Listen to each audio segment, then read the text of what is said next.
રાજ્યમાં ચાઇનીઝ લસણ મુદ્દે મોટો ખુલાસો। ઉપલેટાના વેપારી બેંગલુરુથી લસણ લાવ્યો હતો।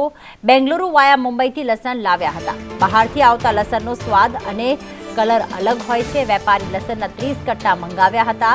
લસણના નમૂના લેબ ટેસ્ટિંગ રિપોર્ટ માટે પેન્ડિંગ છે। તો ઉપલેટાના લસણના વેપારીએ લસણ બેંગલુરુ વાયા મુંબઈથી તે લાવવાનું જણાવ્યું હતું। મયુર અમારી સાથે જોડાઈ ગયા છે। મયુર, કે ત્યાંના વેપારીઓએ હોબાળો પણ કર્યો હતો ત્યાં સુધી કે લસણની હરાજી એક દિવસ બંધ પણ રાખવામાં આવી, ત્યારબાદ આ હકીકત સામે આવી છે। કઈ રીતે આ વેપારી લસણ લાવ્યો હતો, શું વિગતો? જે પ્રકારે પ્રાથમિક તપાસ કરવામાં આવી છે તેની અંદર ખુલાસો થયો છે કે ઉપલેટાના જે વેપારી છે તેમના દ્વારા પ્રથમ લસણ છે તે મુંબઈથી મંગાવવામાં આવ્યું હતું, ત્યારબાદ એ લસણ બેંગ્લોરથી આવ્યું હોવાનો ખુલાસો થયો છે।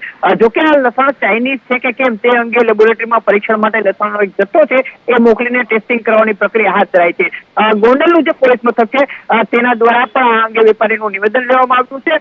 મહત્વની વાત એ છે કે યાર્ડના અલગ અલગ જે વેપારીઓ છે, સત્તાધીશો છે, તેમને પણ એમ કહ્યું છે કે હવે અફવા ઉપર કોઈ ધ્યાન ના દેવું, ખરેખર આ લસણ ચાઇનીઝ છે કે પછી ભારતીય છે તે અંગે લેબોરેટરીમાંથી રિપોર્ટ આવ્યા બાદ નક્કી થશે।